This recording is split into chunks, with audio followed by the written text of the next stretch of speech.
दुनिया में लगभग 3000 से भी ज्यादा सांपों की प्रजातियां पाई जाती हैं, जिनमें से लगभग 300 प्रजातियां वेनमस यानी कि सबसे विषैले या जहरीले सांपों की लिस्ट में आते हैं। दोस्तों, आम जिंदगी में हम जब कभी भी सांपों के बारे में बात करते हैं तो हमारे जहन में डर के साथ साथ जहर का ख्याल आ ही जाता है ना। ये तो हम सभी जानते हैं कि सांपों का जहर हमारे लिए मौत का दूसरा नाम ही होता है, जिसका अगर सही समय पे इलाज ना किया जाए तो जान जाना निश्चित है। पर दोस्तों, आज हम इन सांपों से ही रिलेटेड एक डिबेटेबल टॉपिक पर बात करने वाले हैं कि अगर ये सांप हमारे लिए विष यानी कि जहर का घर है तो क्या भला कोई सांप अपने ही जहर से खुद को प्रभावित कर सकता है? आखिर क्या होता है जब कोई सांप अपना ही जहर निगल लेता है, और तब क्या होता है जब किसी कारण से कोई सांप खुद को ही काट लेता है? क्या ऐसे सिचुएशंस में उसका खुद का ही जहर उसकी जान ले लेगा? आज हम इसके बारे में जानेंगे। वीडियो काफी नॉलेजेबल होने वाली है, तो वीडियो में एंड तक जरूर बने रहिएगा। तो सबसे पहले चलिए हम जानते हैं कि आखिर सांप का जहर होता क्या। स्नेक वेनम यानी सांपों का जहर उनकी सेलिवरी ग्लैंड्स द्वारा प्रोड्यूस किया जाने वाला एक हाईली मॉडिफाइड यानी विशेष प्रकार का सलाइवा होता है, जो लगभग 20 से भी ज्यादा केमिकल कंपाउंड्स का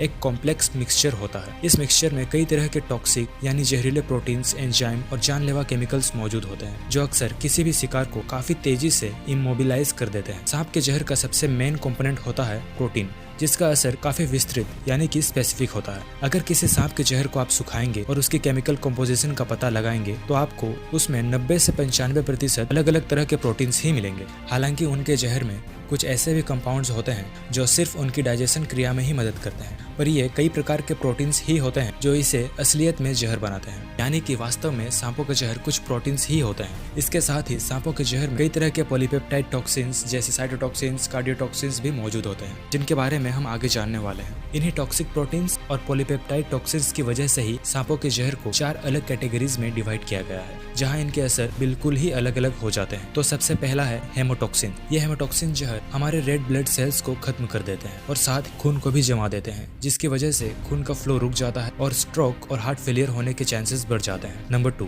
साइटोटॉक्सिन्स। साइटोटॉक्सिन्स जहर सांप के काटे गए हिस्से में मौजूद सेल्स और टिश्यू को खत्म कर देते हैं, जिससे बचने के लिए उस काटे गए बॉडी पार्ट को शरीर से अलग करना पड़ता है। Number 3, neurotoxin. न्यूरोटॉक्सिन्स आमतौर पर शिकार के नर्वस और ब्रेन को डैमेज कर देता है, जो न्यूरोट्रांसमीटर को पूरी तरह से ब्लॉक कर देते हैं। एक्सट्रीम केसेस में ये न्यूरोटॉक्सिन्स नर्वस सिस्टम को भी फेल कर देते हैं, जिससे जान जाने की पूरी संभावना बढ़ जाती है। Number 4, proteolytic toxins. Proteolytic toxins आमतौर पर कुछ एंजाइम्स ही होते हैं जो काटे गए हिस्से में मौजूद प्रोटीन्स को स्मॉलर पार्ट में डिवाइड कर देते हैं। इसका असर काफी हद तक साइटोटॉक्सिन्स जैसा ही होता है। अब अगर बात करें कि सांप अपना जहर छोड़ता कैसे है, तो अक्सर ज्यादातर सांप फैंग्स यानी कि जहर के दांतों द्वारा ही अपना जहर किसी शिकार में छोड़ते हैं, जो काटे गए हिस्से के टिश्यू में छेद करके टॉक्सिन्स और प्रोटीन्स की मदद से उस टिश्यू या पार्ट को डैमेज कर देते हैं। सांपों के मुंह में मौजूद वेनमस ग्लैंड्स ही इनके जहर को प्रोड्यूस और स्टोर करने का काम करते हैं, और सिर में मौजूद मसल्स की मदद से ये अपने जहर की मात्रा को कंट्रोल करते हैं। अब ऐसे में ये सवाल आना लाजमी है कि अगर सांपों के सेलिवरी ग्लैंड्स में जहर होता है तो पाचन क्रिया के दौरान ये जहर उनके शरीर में जाकर उन्हें भी तो खत्म कर सकता है। अगर कोई सांप अपना ही जहर निगल ले तो क्या वो मर जाएगा?